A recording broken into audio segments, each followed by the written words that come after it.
Ok, ciao a tutti, come state? Bene, okay. Good morning. So it's a huge pleasure to be back today. Just as a reminder, first lecture, I sort of tried to convey to you the idea of the Hooft paradigm and start to give you some evidence for why it's an interesting idea. In the second lecture, we encountered both its successes and failures in the context of the standard model. And then we use that as motivation to start generalizing the Hooft paradigm to ask what other symmetries beyond the ones that Hooft had access to 46 years ago could we bring to bear on the problem.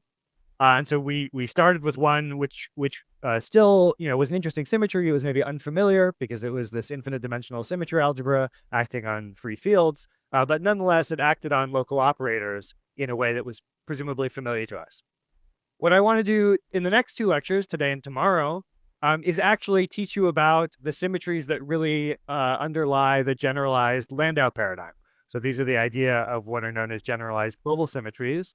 And aspects of these symmetries were in the air for decades, but they were really only systematically formalized starting in 2014 with a paper by Nadi Seiberg and Brian Willett and Anton Kapustin and David Gaiotto. And that systematization in 2014 led to, I think, the modern version of the generalized Landau paradigm. One of the things that's beautiful about these symmetries is they don't differentiate between condensed matter physicists and high energy theorists. So they also are present in relativistic quantum field theories. And so they also can be brought to bear on problems in high energy physics. And indeed, in more formal aspects of high energy theory, there's been a decade old party going on of people using generalized global symmetries. But it's really been much slower to penetrate into particle physics. And part of what I want to do today is just to teach you about these methods and then to show you why they're relevant to the problems that we care about. And hopefully then you can go forth and make use of them. But I should say, I mean, one of the reasons why it's been slow is, for me, it was sort of 3 years ago now that I decided I really wanted to understand what was going on in generalized global symmetries. And it kind of just took 3 years of understanding what was going on to finally have phenomenological applications. And so it just takes a huge investment. But having made that investment, I think it's now clear that we should all be investing in understanding these. Um, so of course, I want you to really understand what's going on. I don't just want to wave my hands at these symmetries. And so I'm gonna ask of you for a little bit of an investment of your time and patience. So what this is going to mean is first, for the first beginning of this lecture, I'm just going to tell you things you already know. We're just going to remind ourselves of properties of ordinary symmetries in quantum field theory and how we define conserved currents and charges and word identities, things that we hopefully already know, but it's a very important thing to be reminded of. Then I'm going to give you a completely equivalent but conceptually distinct way of saying those same things, again, for ordinary symmetries. And the value of that new way of saying it is that new way of saying it will then make it obvious that there are generalizations of ordinary symmetries, namely the higher form symmetries. So then I'll tell you about higher form symmetries and some of their properties. And you will still be impatient with me because you will say, okay, great, there are these new symmetries. They seem to have absolutely nothing to do with particle physics. Then I will convince you that actually they are present in all the theories we care about. They live in the standard model. And at the end of this day's lecture, hopefully you'll believe that, but you will still say, yes, but how could they possibly tell me anything new? And that is what we will learn next lecture. Okay. And the very interesting thing, I think the thing I've concluded after 3 years of sort of trying to get my head around this, it is really actually in the presence of anomalies that these higher form symmetries really say something new about particle physics. And so next lecture will really be focused on the interplay between anomalies of symmetries and higher form structure. All right. So with that preamble, again, I think as we learned on the first day, I think maybe only one or two of you have some exposure to higher form symmetries. So I hope we will all then be able to develop this together. So let's start just reminding ourselves how we usually talk about ordinary symmetries. Then we'll have a new picture for that normal language, and then we'll generalize it to higher form symmetries. Okay, so for ordinary symmetries, what do? We follow the Noether procedure, right? So we say by an ordinary symmetry, we mean we have a field or a local operator, right? Something that's defined at a space-time point. And by symmetry, by global symmetry, we say that we imagine that we can shift this thing by some set of constant parameters, which is what we mean by it being a global symmetry, and that the field transforms in some way. And here, this index A it can be, it run over all of the possible interesting structures of the theory. So it could be internal symmetry indices. If it's abelian, then this is just the single parameter. So A is just going to be a placeholder for all sorts of things you could attach to these constants.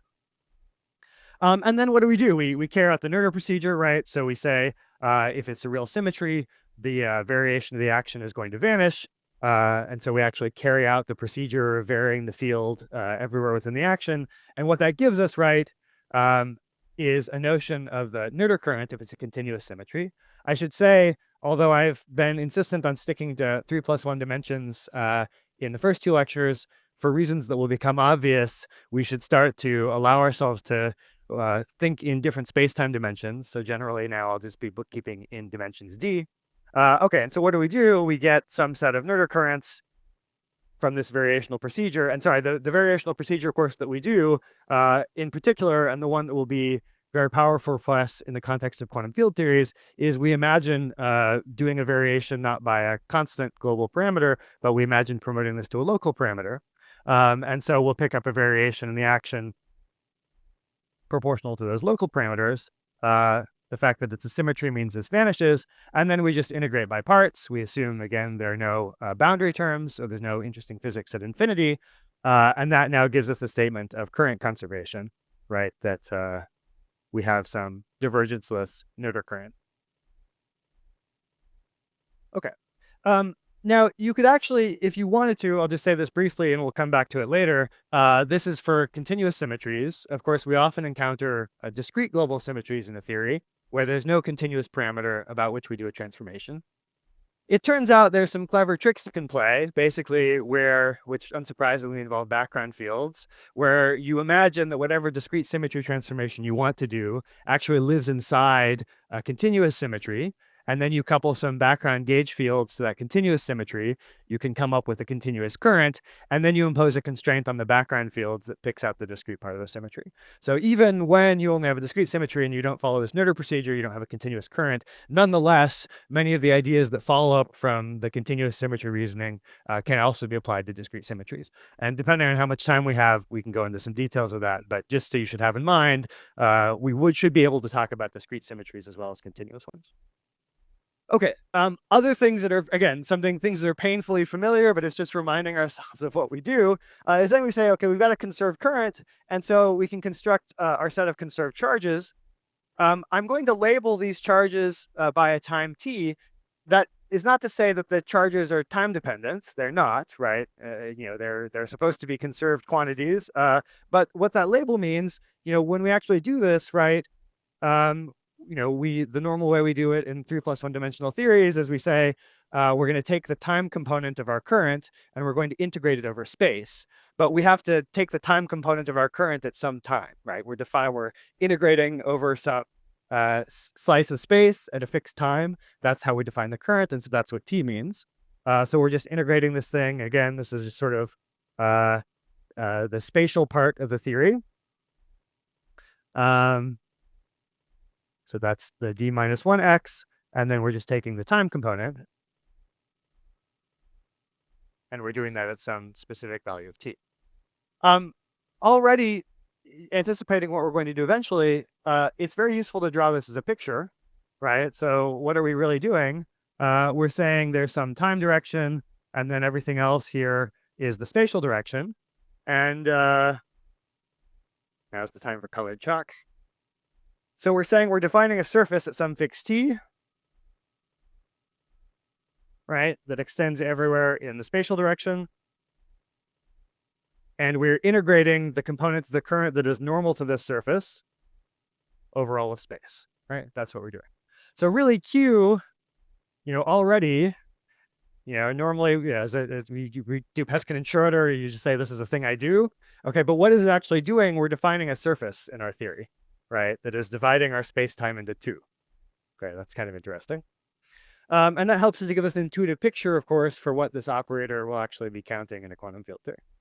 Okay, so this is conserved, right? If we take the time derivative, even though I've written t here, right? Obviously if we take the time derivative, we can use the current conservation to trade d naught, j naught for the spatial gradient of the current, and that is now evaluated at infinity. And by hypothesis, there's nothing happening at spatial infinity, and so we know the current is conserved. Great. What is this thing counting? What is this counting? What is Q counting?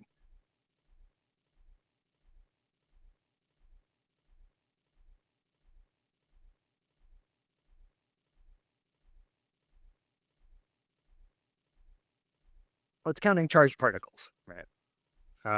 One way to say it in the space-time picture is, say you define Q at some specific time slice. Imagine you have some charged particles in your theory. You sprinkle them around at some earlier time everywhere in space, and then you simply run time forward. So these charged particles will all follow world lines. And what is Q doing? Q is just counting all of the world lines that intersect that surface, right? So this is a sort of a visual intuition for what is otherwise an abstract seeming object in a field theory. Okay, now we know, of course, in a quantum field theory, right, the Wigner theorem tells us that the action of symmetries can be implemented by either unitary or anti-unitary operators, right? So continuous or discrete symmetries can be implemented by unitaries. Anti-unitaries we really only use for discrete symmetries.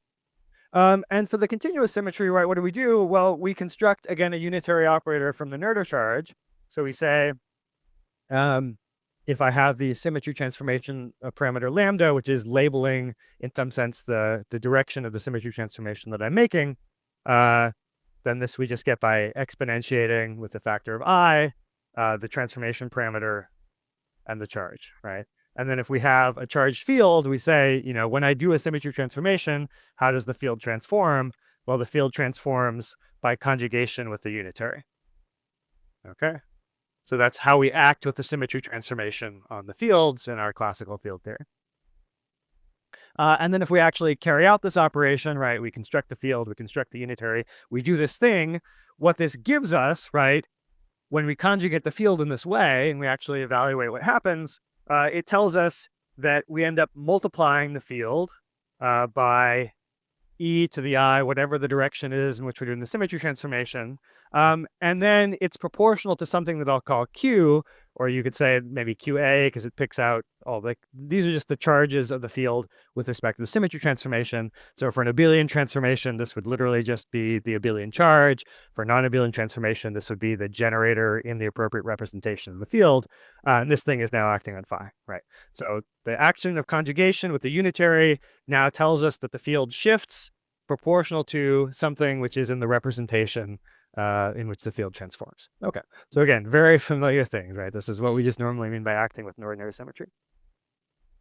And of course, when we do quantum field theory, we say now all of these now hold as sort of operator statements inserted into correlation functions, right? So actually, we do this, which is just a classical statement. We now say we can insert this into arbitrary correlators, and it holds in correlators. And we usually show this using the Schwinger-Dyson, the procedure that leads to the Schwinger-Dyson equations. I actually want to do that again here slowly. Again, I apologize for some of you. This may feel tedious, but it will actually give us some very important information that we're going to make use of for the next few lectures. So how do we normally do this? Well, normally, when I teach QFT, actually, in the past, I've been guilty of being somewhat sloppy and saying, let's just consider the path integral, okay, without insertions of operators. But actually, to get the full power of current conservation in the quantum field theory, we should consider correlation functions. And so let's imagine we're looking not just at the path integral, but we're using it to obtain a correlator of some operator O, some local operator. We could also replace this with a string of local operators at different positions, but one operator is enough. It's important that it not just be the path integral, though. Okay, so of course we mean in a quantum field theory, what are we doing? We're doing the path integral over our fields. We have the insertion of our local operator, and then we're weighting this by e to the I action. And so the way that we obtain the quantum mechanical version of these current conservation equations is, again, we imagine doing a symmetry transformation on the fields phi, where we promote the global transformation parameter to a local parameter. And we recognize that, we're not saying we have a gauge symmetry. We're just recognizing this is a field redefinition we can do on the fields. And we know because, the fields, we're integrating over them in the path integral, right? They're just integration variables, that if we change our parameterization of the integration variables, it cannot change the answer. So that we know that under this field redefinition, the variation of the correlation function should vanish. And then we can use that to obtain operator valued statements about what happens on the right-hand side. So of course, if we do this variation, so we know the symmetry variation where we've now treated this global transformation parameter as a local parameter, that variation of the correlator must vanish. And then we figure out on the right-hand side, we're going to get contributions from two pieces. So one of them actually is just going to be the correlation function corresponding to the variation of the operator itself, right? So this is going to be non-trivial if the operator is charged under the symmetry. Of course, if the operator is neutral, then this will vanish. And this is what we normally throw away, but let's keep it because it's important. So that's the first piece, the variation acting there. And then the second piece, of course, is the variation acting here. And this gives us what leads to our normal Noether procedure and correlation functions, right? So I won't go through all the steps, but you get something like this, and then you integrate by parts to get something proportional to the divergence of the current. So the second piece, so we have an integral over d4x, because when we act on this, we bring down the variation of the action. So we've got that d4x. But then everything else is appearing in the path integral, so we turn it back into a correlator. And so this is integral d4x. There's a factor of I. The minus sign is from integration by parts. We have the local symmetry variation, and we have the divergence of the current as a correlator. Sorry, I'm running out of room here. Okay, so this is j mu at x. And then we also had that operator insertion, so that still lives over here. Okay. All right. So again, normally when we do this in QFT, we assume we don't have a charged operator. We just look at this bit, right? And then we say, oh, look, since this has to hold for all symmetry variations, it must be that the divergence of the current inserted in correlators with neutral operators vanishes, right? That's what we normally mean by current conservation in a QFT. But we should allow ourselves to keep in mind what happens if the operator is charged. And so, of course, when we say the operator is charged, it also has, by definition, some charge under the symmetry and some variation. So the variation of the operator itself, and again, we're taking this correlator at some point y. So this also is, picks up a factor of I. It picks up whatever the charge of the operator is. It's proportional to our symmetry variation, which we're pretending is local, and the operator itself. Okay. So we can pop that in here, and then it must be that this thing is equal to that thing, right? And we want to make a slightly, it's sort of not obvious if you stare at this how to make use of it, but of course then we can just use a trick but the variation, both sides would depend on the transformation parameter at the point x. If we wrote this as the integral over d4x of a delta function, or d dx, sorry, I promised we were working in arbitrary space-time dimension. Okay, if we did the integral of this with respect to a delta function at x minus y, then we could write this as the integral of a delta function over x, the integral of a delta function x minus y, lambda of x. That's the same as just this, right? And then on both sides of the equation, we would have something that depends on the integral over x of lambda x. That has to be true for any x, right? And so that now allows us to make an operator valued statement. And the operator valued statement now becomes the correlator, so this part, the divergence of our current inserted at the point x, and the charged operator at the point y. That's just using this side. On this side, again, we can rewrite this as the integral over all of x of a delta function times lambda at x. That's equivalent to that. And so once we drop the integrals and lambda, that tells us on the right-hand side, we have the charge of the operator, we have this d-dimensional delta function, and then we have the correlator of O at the position y. And so, this is the important extra thing that comes when the operator that's appearing in the correlation function is charged. This is not telling us we have violation of current conservation. It's not an anomaly, right? It's just the statement that, of course, currents are conserved in a distributional sense, right? So a current is conserved except if you're sitting on top of a charged particle, right? And then you get a contact term that says, no, you're sitting on top of a charged particle. Okay, that's all the right-hand side is saying. So, this is something that we normally kind of don't pay very much attention to, but it's extremely important. And it's a fact that we're going to use over and over again in the next two lectures. All right. So again, apologies for those of you who are getting impatient with me, but it's useful to remind ourselves how these facts follow. Okay. So now that's all familiar things. Already, this picture I've drawn. Now I want to say the same thing in slightly different words, in a way that will be perfectly mathematically equivalent to what we've already done, but will set the stage for generalizing symmetries beyond these ordinary ones. Okay, so let's again, we in this very traditional way that we define the currents, we said again we integrate the time component of the current over all of space at some specific time. Let's just be slightly fancier, and let's recognize that what did we really do? We actually defined we picked t, and then we integrated the charge over the surface orthogonal to the t direction. So equivalently, we could say, what did we do? We integrated over a codimension one uh, submanifold of space-time, right? So again, codimension one means its dimension is one less than the dimension of space-time. And so just being schematic, right, that means we're integrating this thing over the surface, whatever that volume is. And then we're integrating, rather than taking it explicitly to be the time component, we recognize that we're integrating the component of the current, which is normal to this codimension one manifold. Yeah. It's about you just want triangles. I mean, measure. Oh, we are assuming, very good. I'm assuming here, absolutely. Until next lecture, there are no anomalies. Okay.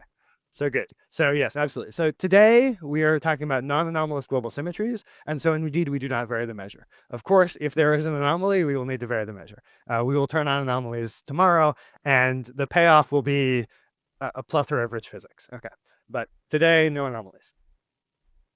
All right.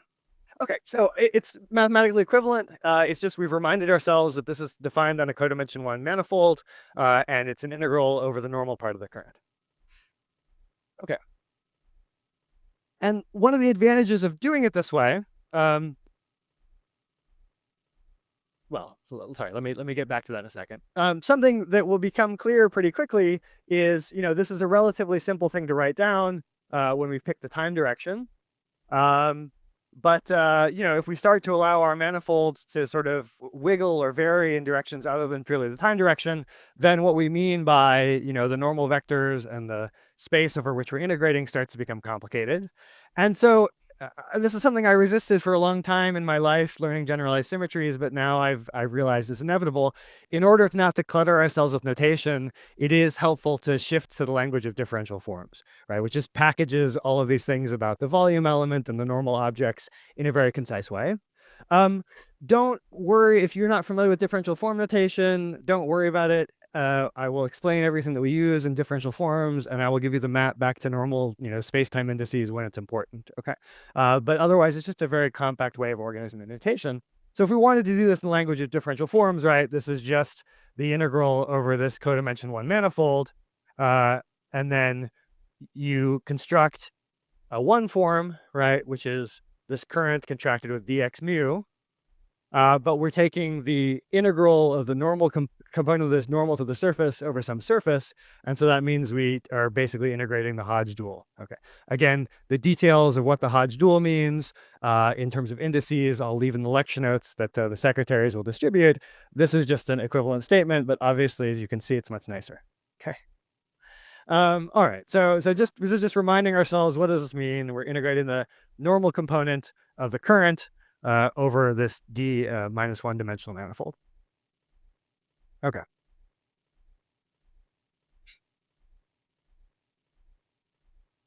And the next thing we want to do, having sort of, told ourselves that this is actually what the charge is we want to observe that although this is formally the way that we define the charge, we can already see that, as long as we're not inserting any charged operators in the vicinity of where we define this manifold, we could wiggle the manifold, right?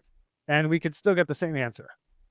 So if I allowed myself to make wiggles in the time direction of the manifold, as long as I'm not inserting any charged particles anywhere in the vicinity of where I've defined this manifold, it's still going to count the same number of charged world lines that are moving through it. Okay. So this is just a statement that the charge operator is topological, right? It is invariant. Its value is invariant under small deformations of the surface on which it is defined, as long as those variations don't cross a point where I've inserted a charged object, right? Of course, if they did cross a point where I've inserted a charged object, the number of charged world lines above and below that insertion changes. And so obviously in that case, the value of Q does depend on the wiggles of the surface. So as long as I'm not near any charged objects, I can wiggle the surface and the answer doesn't change. And so Q is topological in that sense. And so that should already allow ourselves to recognize that we could really start to define an object like Q on sort of all sorts of interesting codimension one manifolds, right? And they would have this property of being topological. I could wiggle the manifold, the surface on which I defined it, as long as I don't cross charged operators, I'll still get the same answer. Okay. We can actually make this slightly more precise. I just gave you the nice, word language of it, but we can actually, this is a checkable statement, right? So we could say, great, let's imagine I can define Q on some manifold. Draw it this way. So let's say I've picked some manifold sigma on which I've defined Q, and then I deform it by a small amount. So this is again what colored chalk is for. Maybe I deform it, so I maybe press down the center of this manifold, so I get a different manifold, which is sort of deformed, and this is some other manifold sigma prime. And again, the claim is, right, as long as when I deform sigma into sigma prime, I'm not crossing the insertion of a charged operator, it should be that the difference between Q defined on each of these two manifolds should be 0. Right? That's a statement that it's topological. So we can check that, right? So we take Q defined on the original manifold sigma. We take the difference between that and Q defined on this deformed manifold sigma prime. This is just in the language of differential forms. It's really literally just the difference in the definitions of the two currents. So one integral is over sigma, one integral is over sigma prime. And now it's the component of the current normal to that surface. Now, of course, yeah. After you start thinking about classical fields. No. I should. So good. So sorry. What everything I mean, when I say this, of course, I mean, okay, this, yes, I mean classically, but of course, ultimately, we mean this will also be true quantum mechanically in certain correlation, right? So inside correlations, in the same way that we mean it for our ordinary argument. So there's nothing structurally violent about doing this. If you could like, we could put correlators around everything, but we should understand we can do this, and then we can understand that we'll hold in correlation functions in the quantum theory. But of course, what is this difference doing? Well, what this is actually doing is defining the boundary of some manifold, right? So the difference between sigma and sigma prime, that's enclosing some volume, right? The volume between them. Again, visually, if I were doing with paper, if this is sigma and this is sigma prime, the difference between sigma and sigma prime, that's a surface that is enclosing the volume in between, in which you can see my face. Okay. So equivalently, this is just the integral over the boundary of some volume, and the boundary is just formed by first sigma and then sigma prime. Okay, and so now we can use Stokes' theorem in differential form language. That just means we're doing the integral on a boundary of some quantity that's equivalent to the integral in the volume itself of the exterior derivative of this object.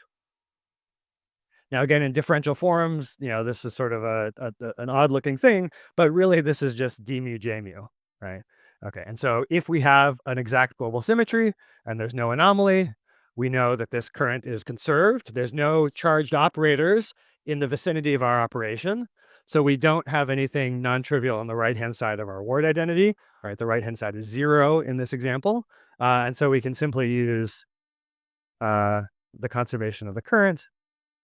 So this is 0. And so indeed, the charge is topological. Okay. Again, it was enough to say this at the word level, but this is what it means now in a slightly more formal sense. Okay. Does anyone have any questions so far? Oh boy. Yeah.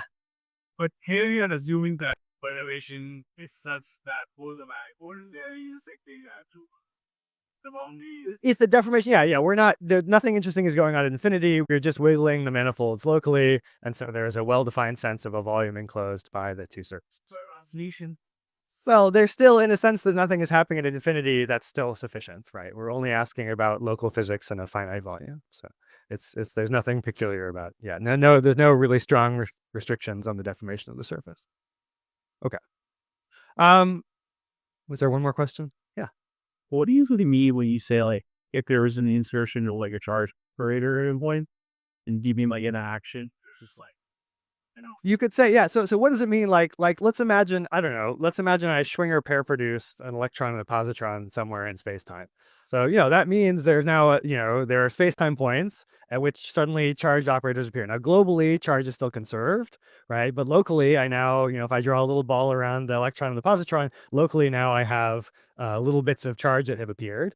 And in the field theory, what does that mean? That means, to make an, what are particles? They're excitations of fields. So when I say an excitation of a local charged operator, in some sense, it means like I've literally at some space-time point x mu, right? I insert the charge operator, and that's wiggle makes the charge particle. So that's what it means. Okay. Good. So now that we bring that up, yeah.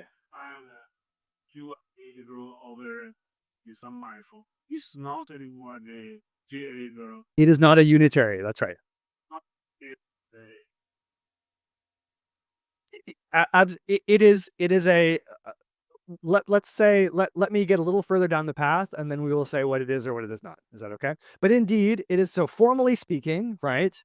When the thing we actually mean by the charge, which we exponentiate to form a unitary, that is defined on this spatial slice at a fixed time. Absolutely. Once I start to wiggle it, and especially if I allow myself to define it on things that are not even close to integration surfaces that are just spatial, then indeed you would no longer call this a unitary, but it is still unitary, but it is not a unitary in the sense that we mean that this is a unitary. Okay. So it gets a different name. We'll call it a symmetry defect operator. We'll encounter that momentarily. But this is just technical distinctions. It's morally speaking, the physics is sufficiently similar for our purposes. Okay, so this is if there was nothing, if we deform the surface and we didn't cross the path of a charged operator. Now the natural question is, well, okay, what if I deform the surface so that it does cross the position of the insertion of a charged operator? Okay. The good news is we know what to do, right? We see that if we have a charge, so what is this, this word identity telling us, right? It tells us that the operator is conserved, even if we have a charged operator, right? The right-hand side vanishes unless we are looking at the current at the location of the charged operator, right? Then we get the support of the delta function. If we are looking at the current away from the charged operator, then of course this thing vanishes in a distributional sense. Okay. So it is only when we are looking at the current at the location of the charged operator that we pick up something non-trivial. And now we know exactly what we pick up. So we have everything we need to know that if we imagine varying the surface on which we define Q, if when we did that variation, it swept over the insertion of a charged operator, we can figure out what happens on the right-hand side. All right, so let's go ahead and do that.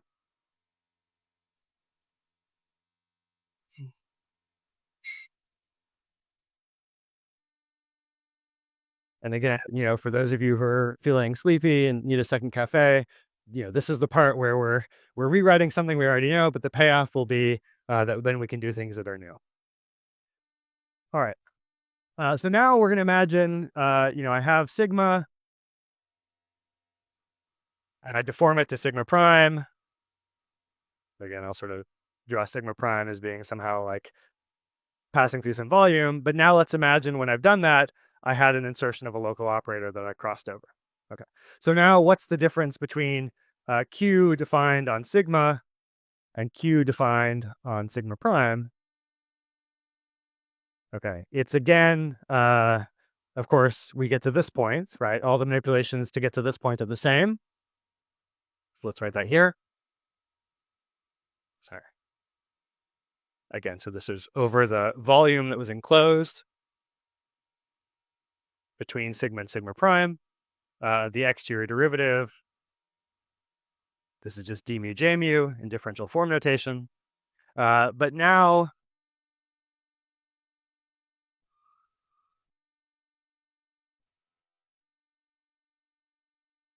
yeah, sorry. So that is certainly true. The thing that we will actually care about is because we're imagining that we have the insertion of a local operator, really the quantity that we're interested in is the difference in these charges multiplying the insertion of a local operator at a specific space-time point. Okay. And so that now, again, our manipulations lead us to the same end. And we are still multiplying the insertion of the operator at the space-time point. I should emphasize x here is a fixed point. That's where the operator lives. So the integral over, the locations of the insertions of the current, that is a separate integration variable. So we're not integrating over the location of x. We're just integrating over, the surface, and then we're deforming the surface between one point to the other. Okay. Now we can use our ward identity, right? So the ward identity is just this statement. And so what that's going to give us now, so we're going to pick up Q. We're going to pick up this the d-dimensional Dirac delta function.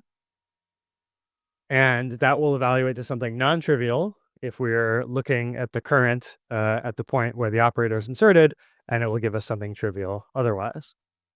Okay, so this is going to be Q by the ward identity, the integral over the volume enclosed by these two surfaces. Let me be explicit about the coordinates we're integrating over now. So we're integrating over this volume. It's not the position x. We've got this delta function. And now we had this insertion of the operator at x. Okay. So what is this going to give us, right? This will give us, if the operator was contained in this volume, we will pick up a non-trivial piece, right? So this will tell us that we get Q times the operator O if x was contained in this volume. And it tells us we'll get 0, right, if x was not contained in this volume. Okay, so of course, this latter statement was the one we already used, right?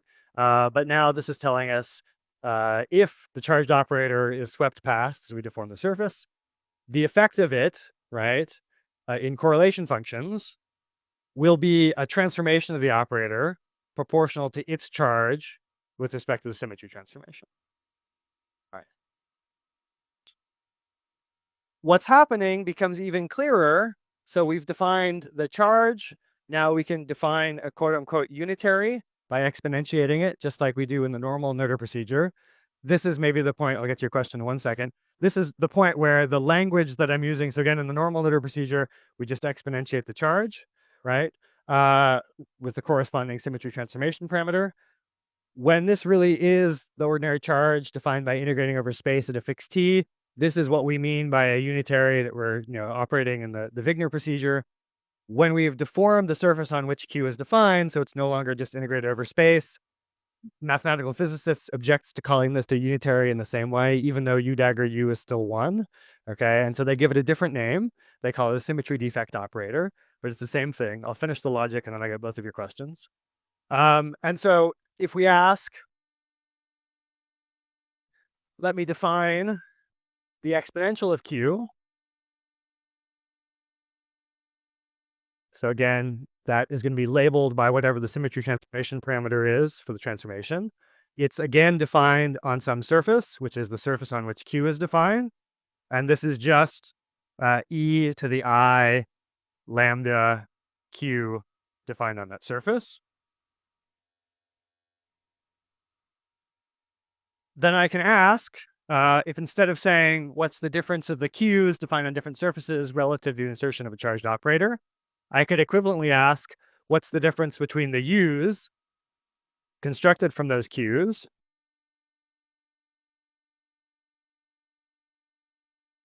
in the presence of a charged operator? All right. And I can simply, tailor expand these things and use the operation that we figured out for the difference between Q's. And the answer that we will get is we'll get e to the I lambda times the charge of the operator multiplying the operator itself. So what this procedure has done, again, it is completely reproduced something we already knew how to do, right?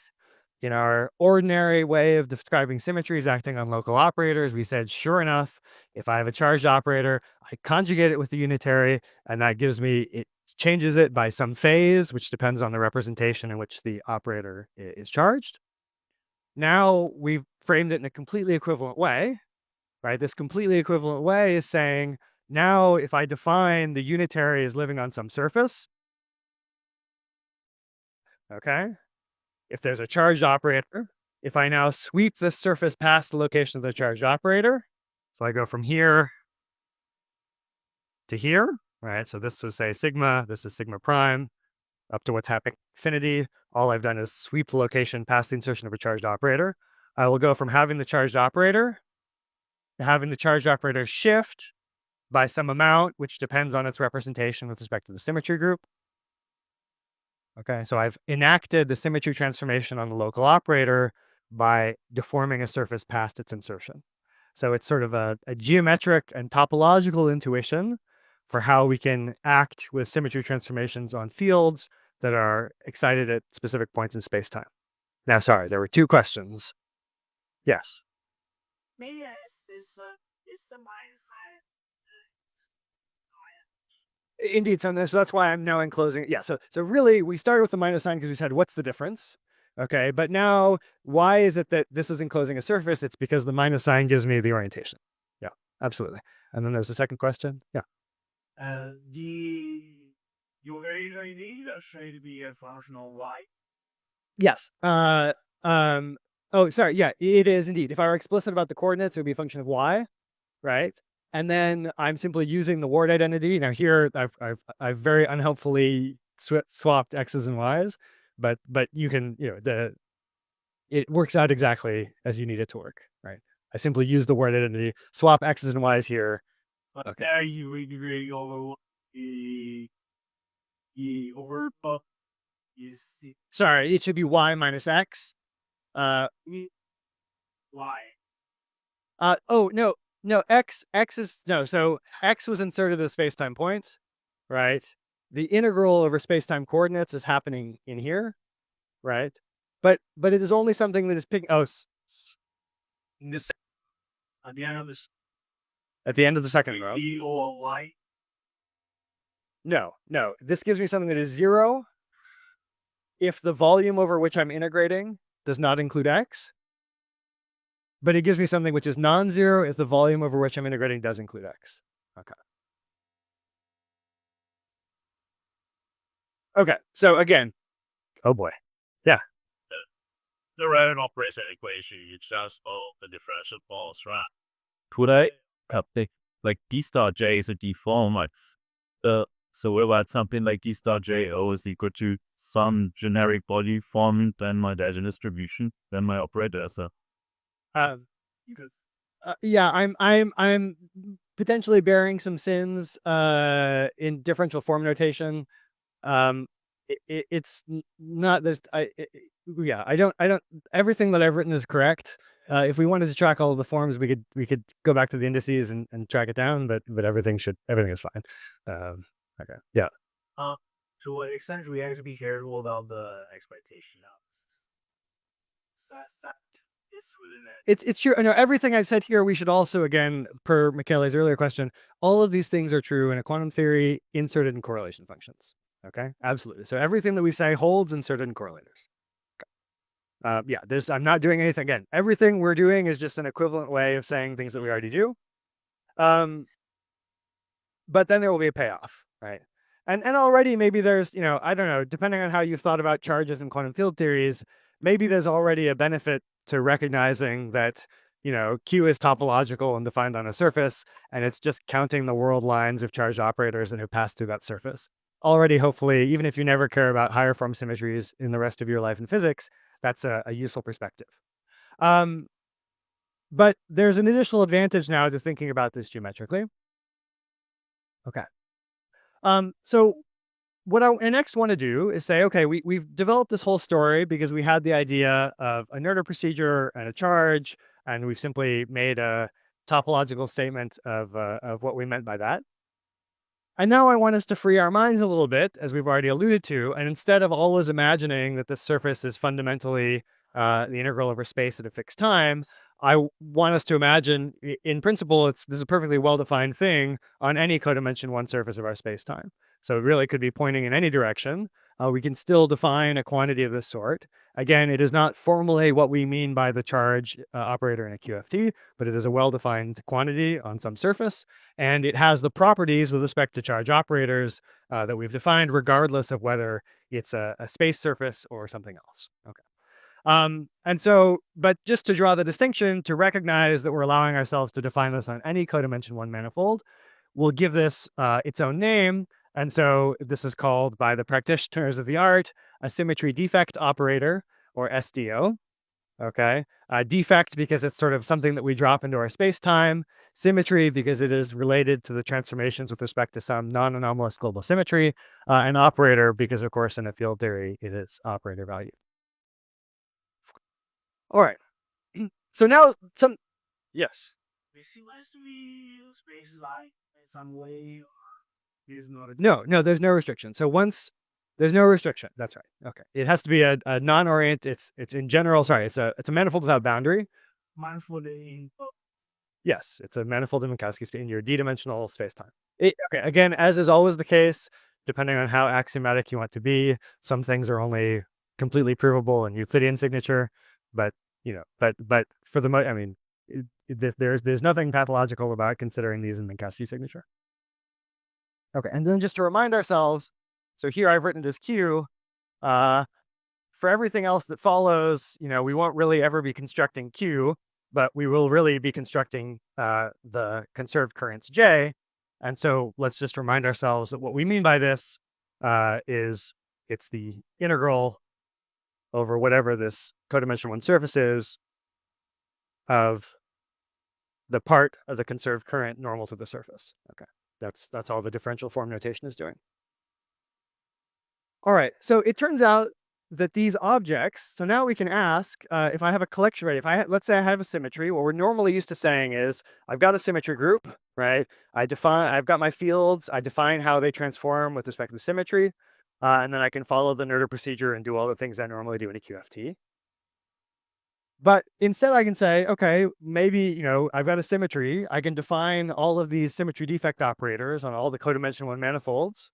And now I can ask, and in particular for every group element, right, there is a symmetry defect operator because the group element label is literally appearing here, right? Okay, so for every group element, I have one of these. And so now I can ask questions. For example, what happens if I take 2 of these symmetry defect operators and, for example, bring them together on the same surface, right? So I can define a symmetry defect operator with respect to one group element on the surface sigma, and I could compose it with another symmetry defect operator with a different group element on the same surface, okay? And we went through the derivation here, but you can convince yourself fairly straightforwardly, just by analogy with what we do in the normal Noether procedure, that the resulting object is just the symmetry defect operator corresponding to whatever the group product was of those 2 group elements. Okay. Right. So again, in a group, we have all of these elements. We have a group product, and then the group product of any 2 elements in the group is another element in the group. And so the answer that you get when you bring these together on the same surface is the symmetry defect operator for whatever the actual group product of those elements was. Okay, so that's nice. This means this recapitulates the structure of the group, right? So I could have said the group is given by, I have these elements, I take their group product, and then I get some other group element. But here, that whole procedure is recapitulated by bringing together the symmetry defect operators on the same surface. All right. As with the normal ordinary charge, these are topological, right? We've just shown that it doesn't really depend on whether this is a spatial slice. We can whittle them anywhere. And then again, although we originally argued it just for ordinary charges, this idea that whatever the codimension one surface is that I've defined the symmetry defect operator on, when I sweep it past a charged object, that charged object will transform in whatever representation of the group it lives in. Okay, so they carry out transformations on charged operators. All right. So you could, if you wanted to, say, right, because this completely recapitulates the structure of the group, let me simply take this as the definition of the group, how it acts in my quantum field theory, right? It's the collection of symmetry defect operators corresponding to all of the group elements, all of the codimension one surfaces on which I can define them. And then the entire structure of the group is completely reproduced in the relations of the symmetry defect operators when I bring them on top of each other. And their action on the symmetry transformations on the fields is enacted by sweeping these surfaces past insertions of charged operators. That contains all of the same information that was in our familiar way of talking about symmetry transformations acting on fields. Okay, so this is the point where we've suffered mightily to simply do something that we already know how to do. But at this point now we can make the leap to generalizing symmetries away from the familiar ones. So a question you may have always asked yourself is, we define symmetry transformations acting on operators that are local, all local operators inserted at points, right? Can I define symmetry transformations that act on extended objects, right? So, what would your guess be? What would that look like? Well, to put it differently, an ordinary symmetry, right, is something that acts on an operator inserted at a point. And now we've seen the transformation, right, can be carried out by sweeping past a d-1 dimensional codimension 1 surface. All right. And you'll notice the reason why this is a perfectly sufficient way to define the symmetry transformation is if I'm in a d-dimensional spacetime and I have a charged operator inserted as a point, there is no way that I can take, morally speaking, this surface, from being one side of the insertion to the other side of the insertion without intersecting the point at which the charge operator exists, right? So there is always a non-trivial linking between this surface and the insertion of the charge operator. And that means I will always, when I sweep this surface from one side to the other, I will always act with a transformation. Okay. So now you can ask, all right, well, what would it mean to define a symmetry transformation acting on an extended object? So let's imagine simply, maybe we want to have a line, okay? Simplest thing you imagine, instead of a zero-dimensional thing, let's have a one-dimensional thing. That would be a line. One thing we notice, of course, this is a point. So you might call it's a zero form, right? The conserved current is a one index tensor. So the current you would call a one form, right?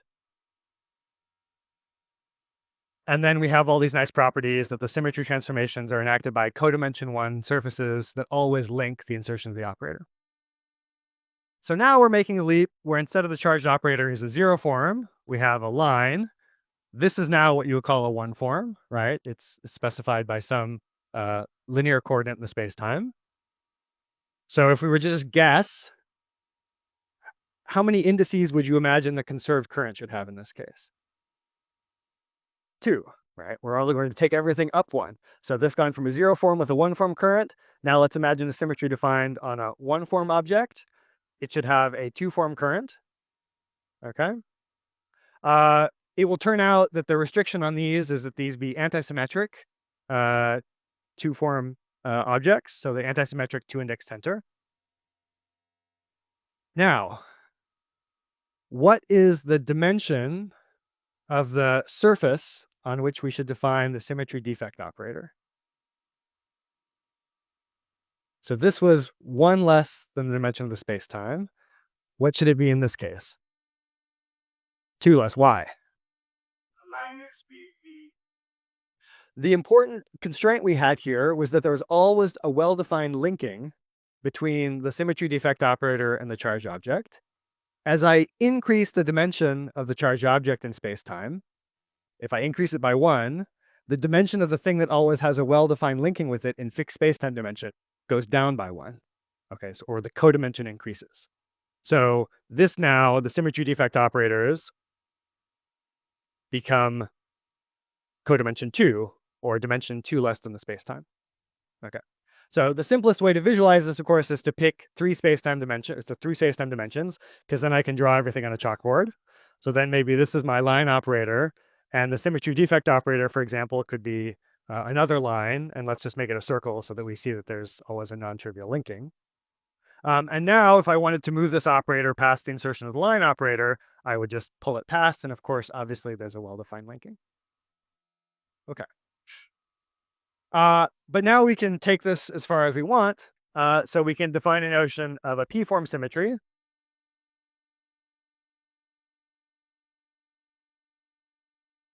So the charged objects, the charged operators, these are p-dimensional, right? The current is p plus 1 dimensional. It's a p plus 1 form. And the symmetry defect operator is defined on a surface, which is d minus p minus 1 dimensional, right? So now we thought we had symmetries. These are just zero form symmetries, right? Zero form being the dimension of the charged object. Now we have one form symmetries and two form symmetries, and as you like it. Okay. Now, of course, the types of symmetries you can have are bounded by the dimension of your space-time, right? Your ability to define non-trivial symmetry defect operators. But in any space-time dimension now, in general, there will be higher form symmetries, which can be defined by simply saying the symmetry is given by its collection of symmetry defect operators and their relationships to each other and the charged objects. Okay. Something that I want to emphasize at this point is once I go, so a zero form symmetry acts on local operators. Once I generalize away to higher form symmetries, it no longer acts on charged operators, right? That's because the symmetry defect operators are now defined on a surface that's one dimension lower in space-time. And I can always move those surfaces past a point without intersecting it, right? So there is no way to force these local operators to have a well-defined transformation under the symmetry defect operators of symmetries that are one form symmetries or higher. Okay. So the first message to take away is these higher form symmetries do not act on local operators. They act on operators whose dimension corresponds to the degree of the higher form symmetry. All right. There's one other property that we can immediately surmise, which distinguishes higher form symmetries from zero form symmetries, which is that the higher form symmetries are always abelian. Now, as a particle physicist, of course, we know a lot of the richness of nature comes from non-abelian symmetries. And so you might think, well, shoot, this can't be very exciting. As we'll see, though, even the restriction to abelian symmetries gives us a lot of power. But first, let me just persuade you why these symmetries must be abelian, and then I'll get to your question. Or do you? Higher dimensional zero cannot act from the lower dimensional Charged object. That's right, because it doesn't have a well-defined linking in there. No, these are, yeah, good. So then the lower dimensional SDOs, as we've defined them, only act, they act, everyone acts on an operator of fixed dimension. Okay. But we'll start to see some, yeah, so we'll get to these subtleties soon. Okay. In reality, the existence of lower dimensional charge objects has a great bearing on the higher dimensional objects, but to see why that's true will require us to develop a little bit more. Okay. But already, just to see that these higher form symmetries are necessarily abelian, let's again just take our three-dimensional picture. So again, let's imagine I have an operator, so some line operator. It's defined on some curve, call it gamma. And now let's imagine I have two symmetry defect operators that are in different representations of the group. And so one of them, say, wraps here, and one of them maybe has a slightly larger radius and wraps outside here. So now if I pulled both of these symmetry defect operators past this line to enact a set of symmetry transformations, right, this would act in the order. So if this is labeled by some group element G1, and this other one is labeled by some group element G2, as I pulled these past, right, first I would act on the line operator with, it would transform according to whatever its transformation is with respect to the first group element. And then, because this hits it first, and then this hits it. And so the second transformation would be with respect to the second group element. Okay, that would be the order on which they acted with the transformation. But since these are codimension 2 objects, I can now rearrange them, and they're topological. As long as I don't cross the line, I can wiggle them in any way. So let's imagine, let me drop this down, then let me push it out, then let me bring it back up. Right? Then it would actually lie outside the location of G2 and it's topological, so that should be totally equivalent. And now if I pulled the two symmetry defect operators past the insertion of the line operator, first I would be acting with the blue one, and then I would be acting with the red one. So I will act it in the opposite order, but I claim that nothing happens when I make these deformations, so these have to give me the same answer. That is to say, the group has to be abelian. Now, can someone tell me why we're allowed to have non-abelian zero-form symmetries? If this argument told me that these have to be abelian, why are zero-form symmetries allowed to be non-abelian? Yeah. This is a time rate, so you can like move to place without intersecting. Right. So the important thing is, since the symmetry defect operators for zero-form symmetry are codimension 1, I can't exchange the order of those codimension 1 manifolds without having them cross each other. Okay. And so when they intersect each other, right, now something can happen, which is indeed given by the group product. And so it's possible to have a non-trivial, non-abelian structure for a zero-form symmetry. But because I can pass the symmetry defect operators for higher form symmetries past each other in the way that they act on a charged operator without them intersecting, then there is no opportunity to make a non-abelian structure. Okay, so it's the one-form symmetries and above that are abelian, intrinsically abelian. All right. Good. One other thing that we should say, in order for this to work, right, we have to have the idea that the symmetry defect operators, when they pass across a charged object, they implement the symmetry transformation. And the way that that's done is simply there are generalized versions now of this word identity, where instead of inserting a charged operator at a point, we insert whatever the appropriate higher dimensional operator is defined on its surface. And then there's a corresponding generalization of the word identity. And that word identity ensures that these transformations, in fact, happen in the way that we've described. Okay. Good. So at this point, what have we done? We've reframed our way of talking about ordinary symmetries in a way that made it manifestly topological. And by doing that, we've allowed ourselves, and if we now allow ourselves, because it was completely equivalent, we can now take that as our definition of a symmetry. And that allowed us now to define symmetries that act on extended objects in precisely an analogous way. But you're probably thinking, these now act on extended objects. We're particle physicists. We study particles, right? Particles are at points. So this obviously, maybe if you're a string theorist, this is cool. But it probably is totally irrelevant to particle physics, right? What does it possibly have to do with theories that we care about? So what I want to do now is just give you some very concrete examples of higher form symmetries that live in 3+1 dimensions. And in fact, tell us that higher form symmetries have been in our field the whole time.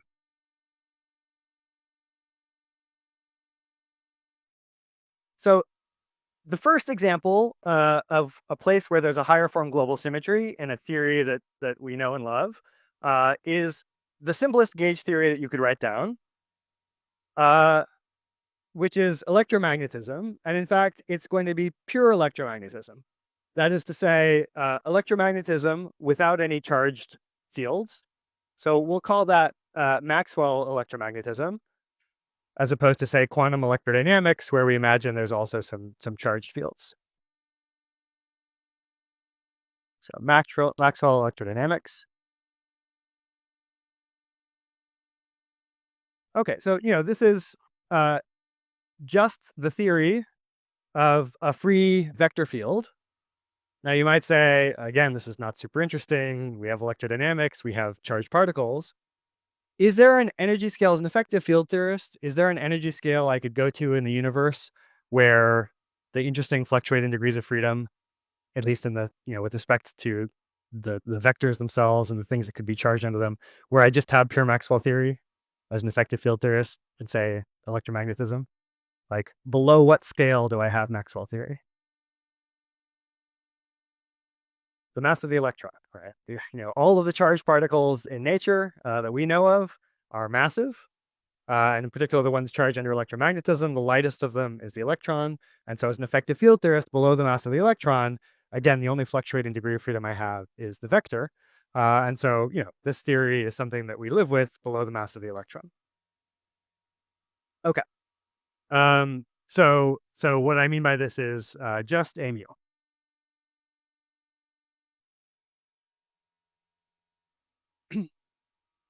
So we've said, so my claim is there is a one-form symmetry, one-form global symmetry.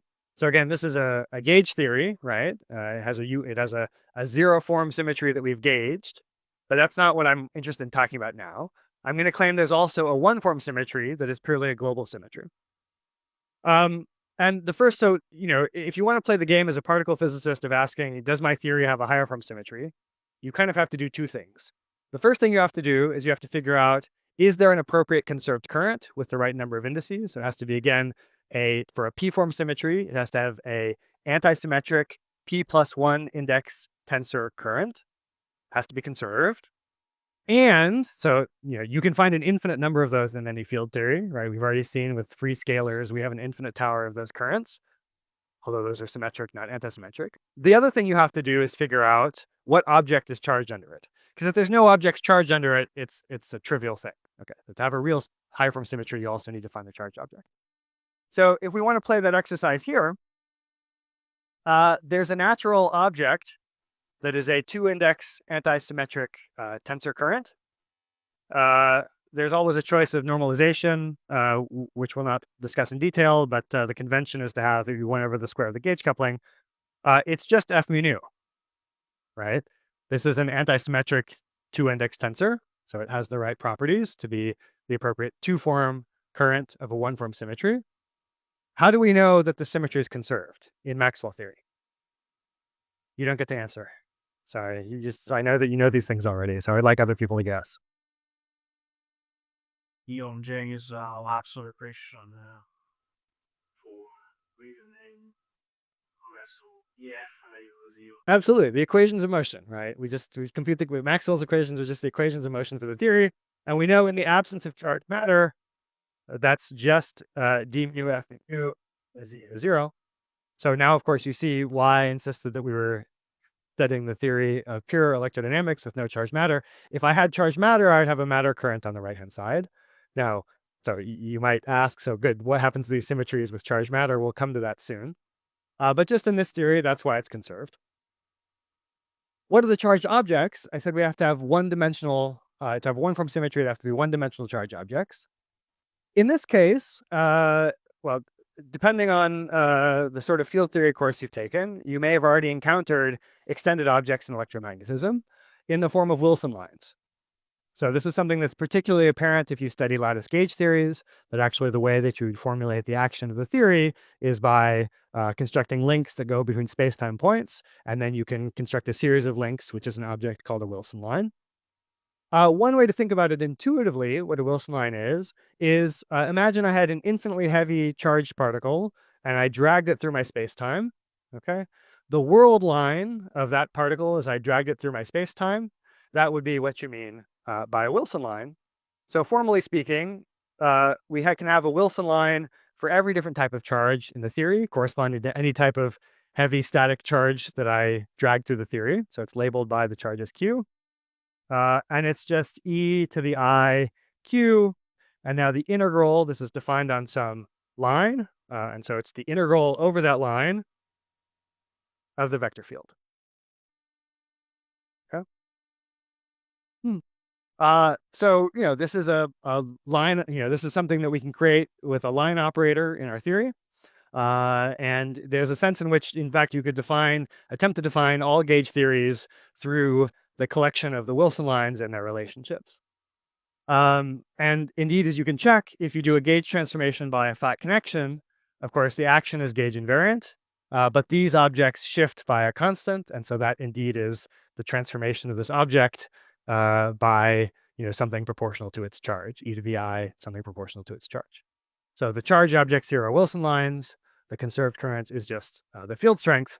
And that is a one-form symmetry of pure electrodynamics.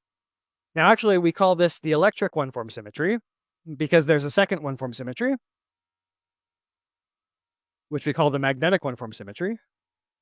Does someone want to guess what the conserved two-index antisymmetric tensor current is for the magnetic one-form symmetry in Maxwell theory? It's the dual, right? So we have F, and then we can contract it with Levi-Civita to get F dual, right?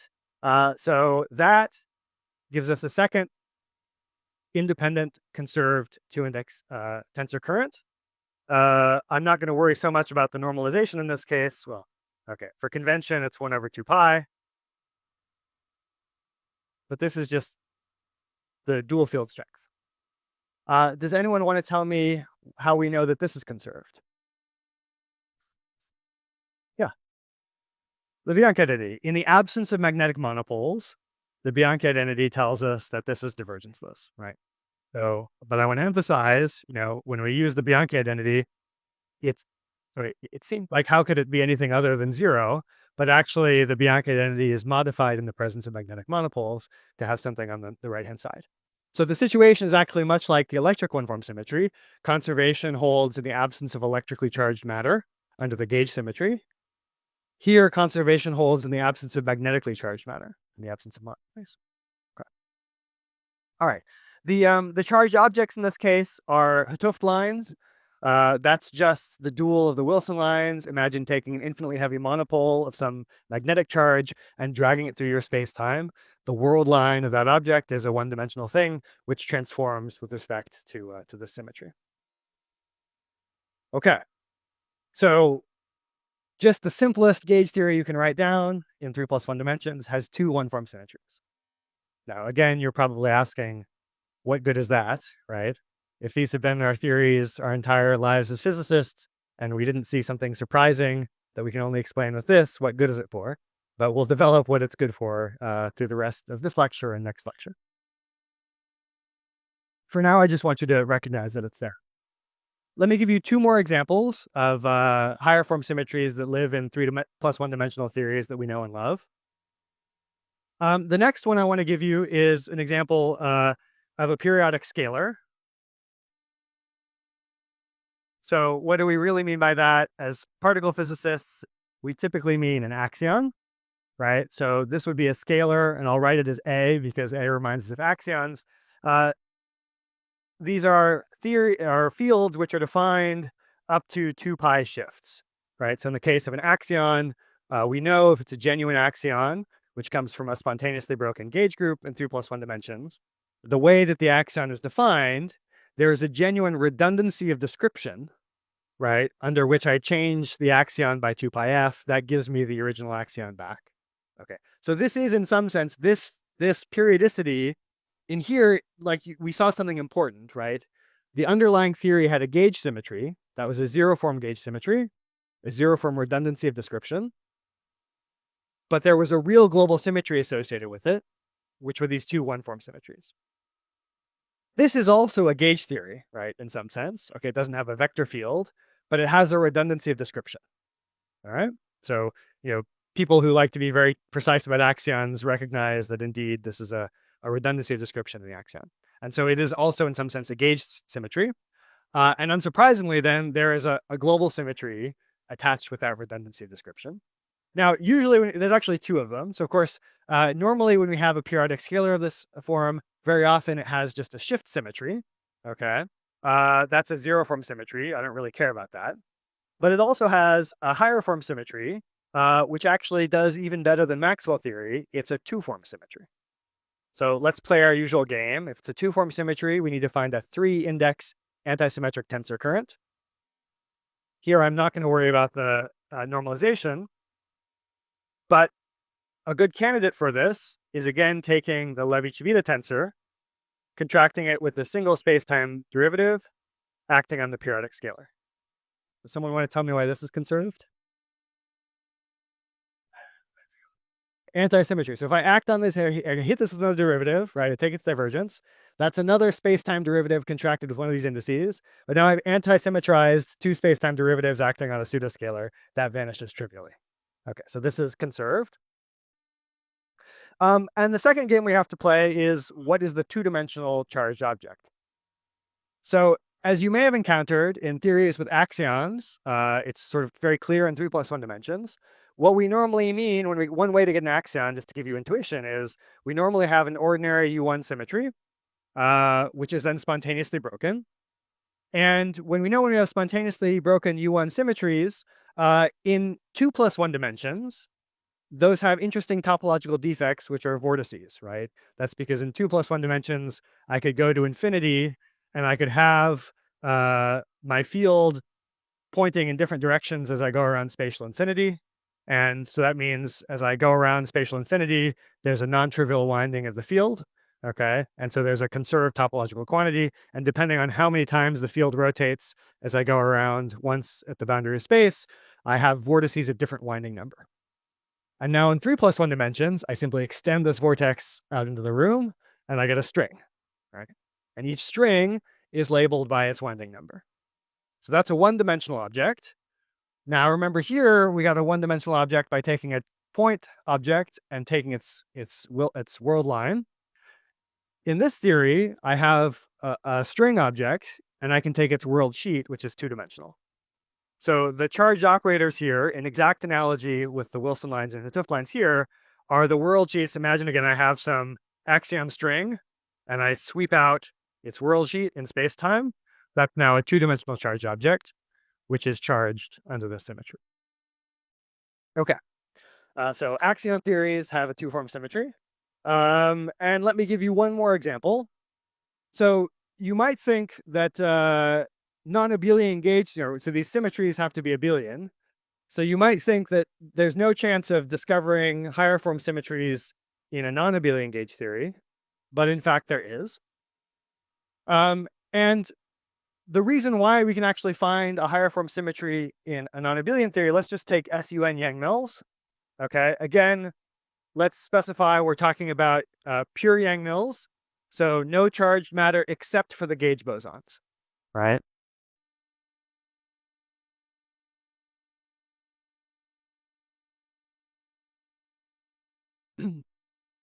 So of course, the gauge symmetry, the local symmetry, is non-abelian, but it has an interesting abelian component to it, which is given by the center of the group. So as you may recall, depending on your exposure to group theory, the center of the group consists of all of the group elements that commute with all of the other ones. And in the case of SUN, the group elements that form the center are just proportional to the identity with phases that are the nth roots of unity. Okay, so the center, in that case, we would say, so we put all those nth roots of unity proportional to the n by n identity matrix. The center is then a Zn symmetry, right? Where the n is coming from the nth roots of unity. Okay, so those are the elements of this group that commute with all of the other ones. That's abelian. Something that's interesting to ask, you can ask, okay, it's part of the group. So if I have matter charged under Yang-Mills, what are their charges with respect to the center? I'm not going to prove it to you, but it turns out that the charges of matter with respect to the center symmetry are given by their n-ality, which, if you like to use Young tableau, is a nice shortcut. The n-ality of some field in some irrep is just the number of boxes in the Young tableau mod n. Okay, so for example, a fundamental of SUN that has one box in its Young tableau. And I apologize for those of you who haven't learned group theory with Young tableau. You can ask me about this later, but this is just a shortcut for those of you who like Young tableau. I certainly do. So its anality is 1. Okay.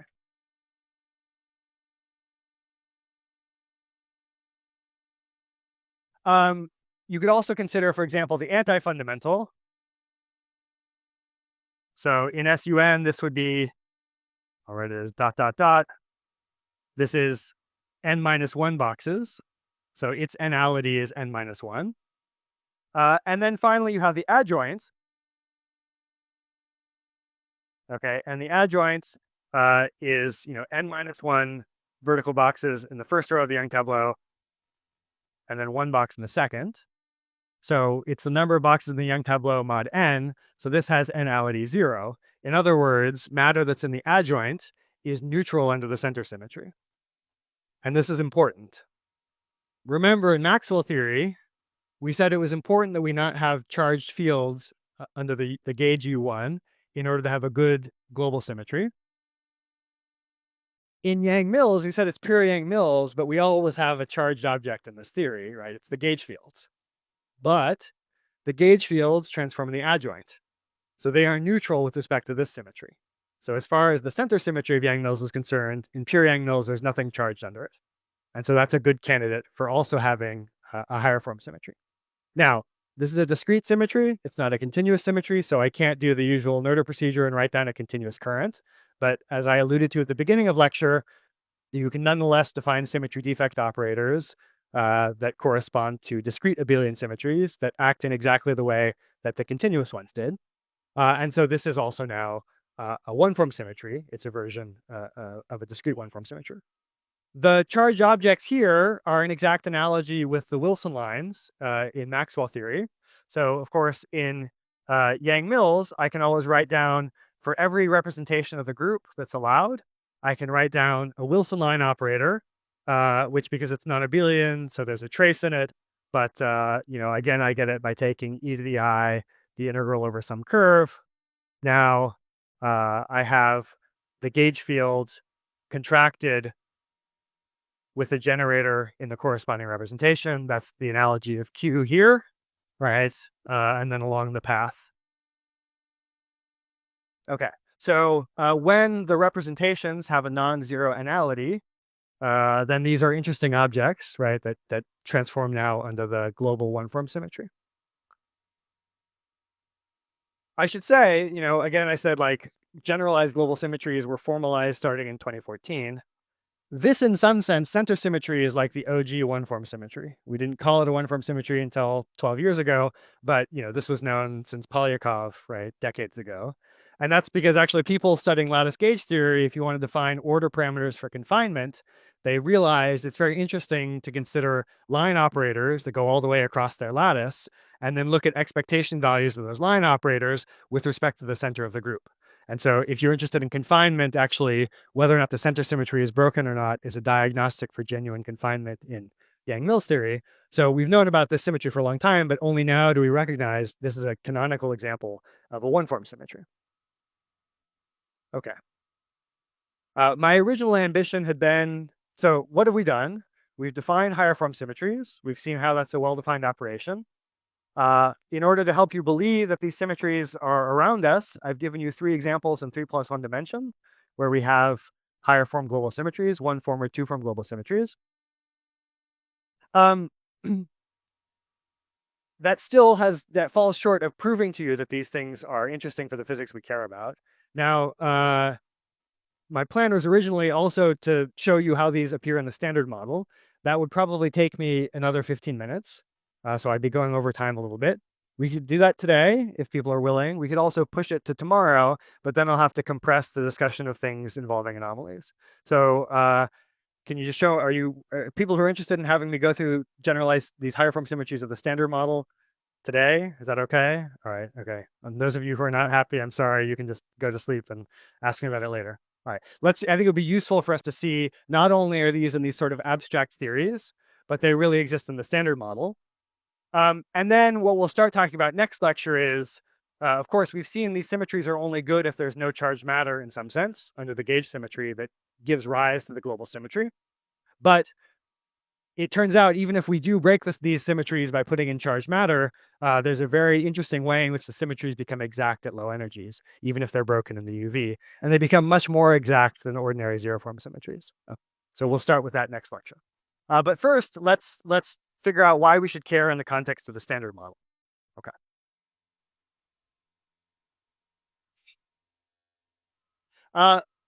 So great. So we've got the Standard Model, right? We've got SU3, SU2, and U1. That has at least one and possibly two one-form symmetries in the UV Standard Model. Does anyone want to guess what one of those one-form symmetries might be? Yeah. So good. The center symmetry is good in pure Yang-Mills, which is to say nothing that's charged under the center. In the Standard Model, so absolutely, it's an interesting observation.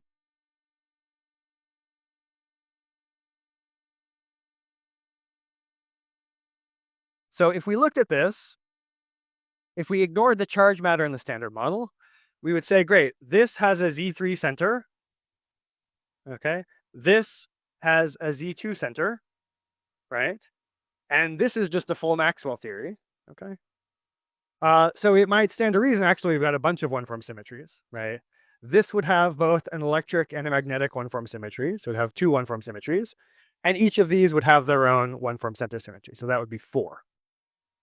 But now, in the Standard Model in the UV, before we broke an electric symmetry and given particles masses, we have all of this stuff that's charged under these groups, and they necessarily break some of these symmetries. Okay. So which of those 4 symmetries do you think could survive? There's one that absolutely survives, and there's one that until we get very tricky also survives, but you have to think about it a little more.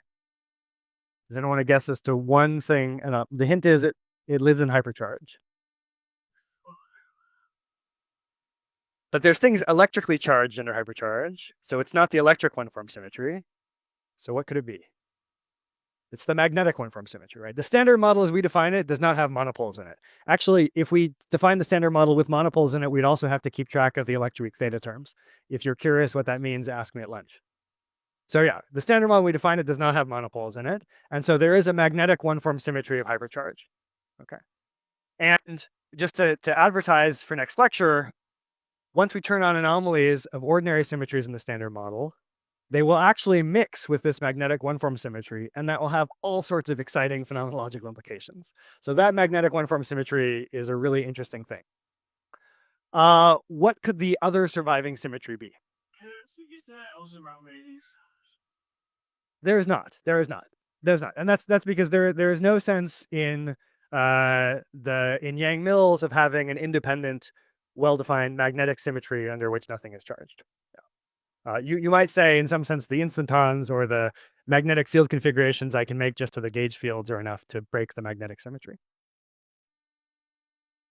Okay, so individually, each of these centers is broken, and this electric one-form symmetry is broken. But whenever there's a symmetry that's broken, you can ask, well, what is it broken by? And the way that it's broken depends on the charges of the fields in the Standard Model. So the punchline is, and I think in the interest of time and coffee and lunch, I'll leave the exact details of how you can convince yourself of this in the lecture notes, which the secretaries will share.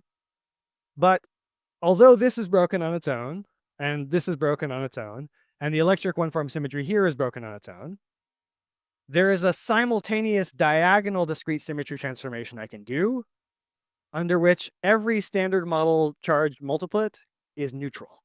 Okay. It turns out it's a Z6 symmetry. What the Z6 is composed of is it says for every charge field in the Standard Model, do a Z3 transformation, right? So, the Q and the U and the D, they all have non-trivial n-ality because they're charged under SU3. So those would transform by a phase, right? Everything that's neutral under QCD doesn't transform because it's not charged under the Z3. Do a discrete Z2 center transformation. So Q and L transform, and their n-alities are both 1, right? They're in the fundamentals of SU2. So they transform, but no one else does. And then pick there's a Z6 subgroup of hypercharge that you can also do a transformation with respect to. Okay. That Z6 is, you just rotate everyone by e to the I, 2 pi I, times their hypercharge in integer units. So normally we say Q has hypercharge plus a sixth, but like that's a weird number. Let's define that as the smallest unit of hypercharge, and everyone else gets multiplied by 6. Okay. And so that's the Z6 transformation, right, that you can do with respect to. So there's a combination that's basically the diagonal. So each one of those is broken individually. Something transforms non-trivially under it. But there is a diagonal combination of these where you do all of them at once, where everyone is neutral. All of the matter in the standard model is neutral, and that's a Z6 symmetry. So there is a diagonal, discrete Z6 center symmetry that's a potential one-form symmetry of the standard model. Now I say potential because this is where like the mathematical physicists like to say something which is actually really cool. We alluded to it earlier. We don't know the global structure of the standard model gauge group. What that means is, we've said the gauge group is SU3 cross SU2 cross U1, and that's locally true. And we've said, with the standard model fields that we have, it's this symmetry, and there's this interesting one-form symmetry, the Z6. But because we could do this global symmetry transformation, and none of the fields in the standard model would change, there's a couple of options for what the actual field theory is. It could be that, we've got this gauge symmetry, this is the global symmetry of the theory, and we just have this extra one-form global symmetry. But it could also be that the theory is gauged by a discrete group, where gamma could be anything of, nothing, right? We haven't gauged the discrete symmetry. It could be a Z2, it could be a Z3, or it could be a full Z6. So each of these, this is either you've gauged the full Z6, or you've gauged a Z2 or a Z3 subgroup of it. And what gauging it means is, right, when a symmetry is gauged, it becomes a redundancy. It is no longer global symmetry, right? So when we say, the symmetry is 3-to-1 mod some group, that says actually we are literally forbidding at any scale the theory from having fields that transform non-trivially under whatever that discrete choice was. Okay. And the point is, just in the standard model with the fields that we know about, we can't tell the difference between, we've got this is the global symmetry, and we have this extra Z6 one-form symmetry. We can't tell the difference between that and no, actually, this is the global structure, and you are simply never allowed anywhere in the theory to have something transforming into the Z6, right? Those are different theories, but we actually don't know the difference. Now, a mathematical physicist would tell you, yes, the difference is the spectrum of line operators in these two gauge groups is different. Like, super, let me probe that at the LHC, right? We don't probe that at the LHC. But for a phenomenologist, this is actually an interesting practical statement. It turns out, like if we gauge the full Z6, that says really, no, we can never have anything, even at very high scales, heavy matter, that transform non-trivially into the Z6. But if we did, right, and actually, if we hadn't gauged this, we hadn't gauged anything, and then we could in the UV have things that transformed non-trivially into the Z6, those would all actually be fractionally charged particles with respect to electromagnetism. And so this is actually a phenomenological question. Like if we discovered fractionally charged particles, we would actually be able to rule out some of these candidates depending on the fractional charges of the particles that we found. Okay, so there's an interesting connection between phenomenological data, the charges of things that we could discover in the future, and what is the global structure of the standard model gauge group. But right now, with the fields we know about, we simply can't tell the difference between these four global structures. Okay. And the global structures are distinguished by, there's a candidate for a one-form symmetry, electric one-form symmetry of the standard model. But because it doesn't do anything to anything in the standard model, it could also actually just be a redundancy. And those are the possibilities. Okay. So where I want to leave you with then is, we've defined higher form symmetries. We've seen that they live in all sorts of theories that we care about. And, unsurprisingly, if you care about axions, boy, do you have this symmetry all over the place, right? If you care about lots of other theories, anything that is, morally speaking, a gauge symmetry, a zero form gauge symmetry, has global symmetries that are these higher form symmetries. And they are present in the standard model, right? So they are really with us right now in this room, okay? The thing you're probably not convinced of is, what do they do, right? if these symmetries have been here the whole time, we should have noticed, right? Okay. But the answer is they do interesting things. But to see the interesting things they do, we have to remember that we're particle physicists. So what does that mean? The spirit of these lectures, and actually my philosophy about our field in general, is that particle physics is not the art of exact symmetries, right? Particle physics is the art of approximate symmetries. The whole Hooft paradigm is about not exact symmetries, but what happens when those symmetries are broken, what selection rules survive. And so exact higher form symmetries are not that interesting because they really don't do anything. But approximate higher form symmetries are very interesting. And so we'll see how these symmetries can be broken, both explicitly, spontaneously, and by anomalies next lecture. And that will deliver phenomenological consequences that we care about as particle physicists. One more thing I just want to leave you with before we go to lunch is already, even before we get to those phenomenological consequences, you should start to get a hint that this is going to be very important for the Hooft paradigm, because we already saw, it's sort of awkward, like how does something with a gauge symmetry fit into the Hooft paradigm? Because a gauge symmetry is actually a redundancy of description. But what we've seen here is that gauge symmetries come with genuine global symmetries, right? These higher form symmetries, which are not redundancies of description. And so we've identified there is a global symmetry living with every gauge symmetry. It's associated with the conservation of charge, right? And so we should be able now to use that symmetry to figure out what Hooft tells us. So we'll pick that up next lecture. Thanks very much.